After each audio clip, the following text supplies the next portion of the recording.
Once upon a time, there was a poor village filled with people who did not like to share. They locked their doors and windows tight and kept what little food they had to themselves. One day, a stranger passed into the village. He was very tired and hungry from his journey. He stopped at the first house and knocked on the door, hoping there was food inside. The woman opened the door only a tiny crack. "Who are you?" the woman asked the stranger. "I am a tired and hungry traveler," he responded. "Please, may I have something to eat?" "There is hardly any food here," said the woman. "In fact, I doubt you will find anyone who has extra food to spare. We are all poor and hungry too." The woman closed the door. The traveler, although he was tired and hungry, was not ready to give up. He picked up a large round stone from the ground and knocked once more at the door. The lady came to the door again, opening it only halfway. "Yes?" she asked. "Since you are poor like me, perhaps you would like to have some of my stone soup." "Stone soup!" The woman laughed as she looked at the stone in his hand. "You can't make soup from a stone." "I have done it before," replied the traveler. The woman had never seen anyone make soup from a stone before, but since she was hungry too, she invited him in. Then she lit the fire and placed a kettle of water on top, and opened her windows to let out some heat.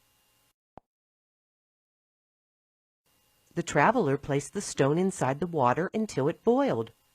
He sipped a spoonful of the hot liquid. "It's almost done," he said. "But if you had just a little salt and butter, the soup would taste so much better." The woman went to her cupboard and returned with salt and butter. Just as the traveler was pouring them in the pot, the woman's husband returned home. In his hands were carrots and potatoes.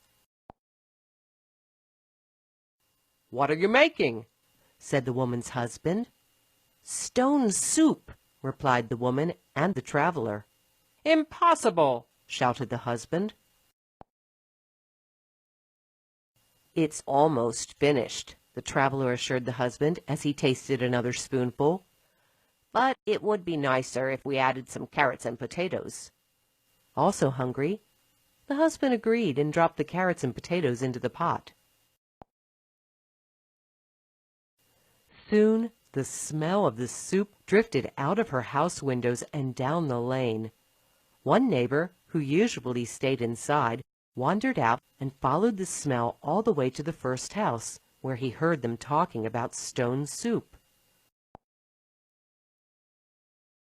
"Is the stone soup ready now?" the woman and her husband asked the traveler. "Yes, but it could be even better if we had some turnips and beans," he replied. "I have some!" yelled the neighbor who was watching from the window. The neighbor, curious to taste soup that was made from a stone, returned with turnips and beans. He poured them into the pot, and the smell drifted even further down the lane. Word about a strange traveler making soup out of a single stone drew many villagers out of their homes. They followed the delicious smell. "Is the stone soup ready now?" asked the villagers when they arrived. "Yes, but I remember having stone soup with chicken and broth in the stew once," he recalled. "I have chicken," said a farmer, who ran home to get some. "And I have broth," exclaimed another neighbor who ran to fetch it.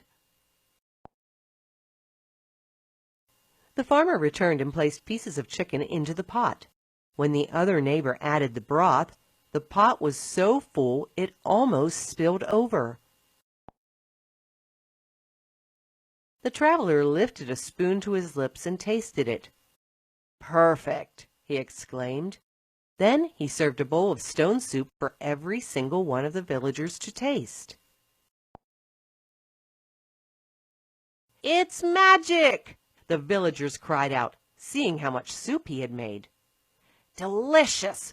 cried out another villager. "But where can we get a magic stone? Surely this one has been used up." The traveler shook his head and pulled the stone out of the pot. The stone was still whole. The villagers realized that the delicious and plentiful soup did not come from the stone. The traveler drank up the leftover soup and went on his journey. From that day on, the villagers shared what they had with each other, and the village became a happy place.